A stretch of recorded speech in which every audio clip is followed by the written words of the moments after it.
will not be led down this road again by Putin and allow Russia to interfere with our election. And my hope is that Fox will participate in the interference in our election by continuing to perpetuate a bogus story. Okay. So Fox News is interfering in the election by bringing you the news. Legitimate news with eyewitnesses, with uncontested documents. The Biden campaign is claiming this channel is doing the bidding of a hostile foreign government in order to subvert our democracy. That's the actual claim they're making. They're saying it out loud.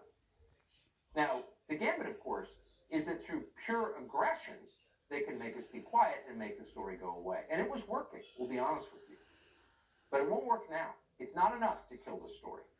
This story is too serious, and now there is too much detail. Even partisans can no longer ignore it.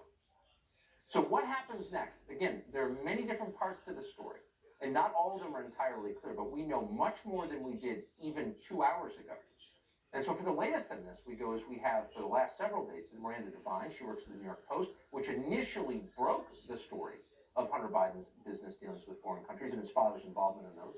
Miranda Devine joins us now. Miranda, thanks so much for coming on. This is, I can't overstate how surprising this is. Try not to use the word seismic, but I think it's in that category right before the final debate. What do we know now that we didn't hours ago? Well, our story 8 days ago has just opened a Pandora's box, and it's prompted people like Tony Bobulinski to come forward and to talk to the Senate Homeland Affairs Committee, and to also show the contents of those 3 phones that he just displayed. And on those phones are so many emails, WhatsApp messages, text messages between him and his partners, which were Hunter Biden and another guy called James Gilliar. Now, there is just incontrovertible evidence here that Joe Biden was involved and knew that his brother, James Biden, and his son, Hunter Biden, were operating this cash for influence scheme with overseas companies, with Chinese companies, with communist China, to leverage millions of dollars on the Biden name. And you've done a very good job of summarizing a lot of that material. We saw Tony Bobulinski shortly, just a few minutes ago, and he is a very credible guy. He is strong, he is honest, he is a former lieutenant in the Navy, he is formerly just donated to Democrat causes. So this is not a partisan person. This is not someone you can dismiss as a Russian agent like they have with Rudy Giuliani. I have to say, and perhaps there's some self-interest involved in this, but I am very bothered by the willingness of the Biden campaign to accuse news outlets, the one that you work for, the one that I work for, of doing the bidding of a hostile foreign government to interfere in American democracy.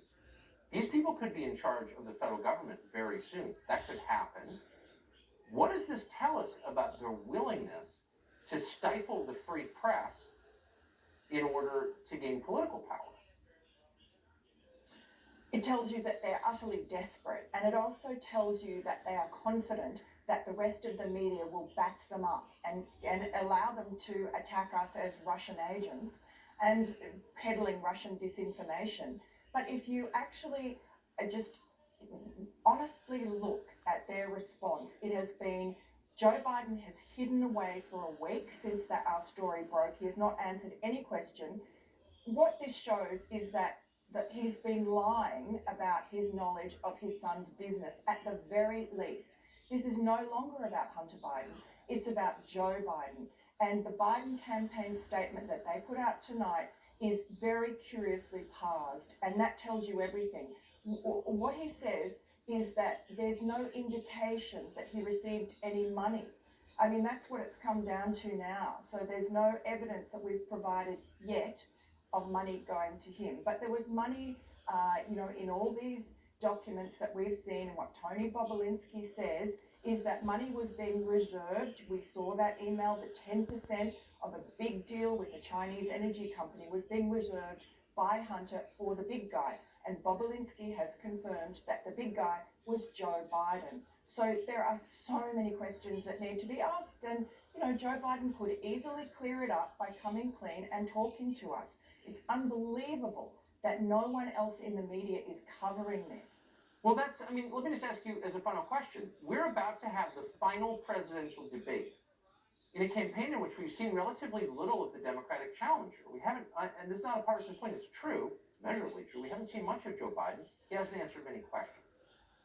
Can we actually have a presidential debate where breaking news that just emerged, an eyewitness, a credible eyewitness, a former naval officer, is completely ignored in the debate? Can that actually happen by the moderator? Well, let's see. I would not be surprised at all. And also, we'll probably see, as we did in the first debate, that the moderator will shut down President Trump when he tries to raise it. And, now she has a mute button. It's hard to see how we return to a normal media landscape after this. It's never imagined we'd live in a country like this. Miranda Devine, thank you. Appreciate it.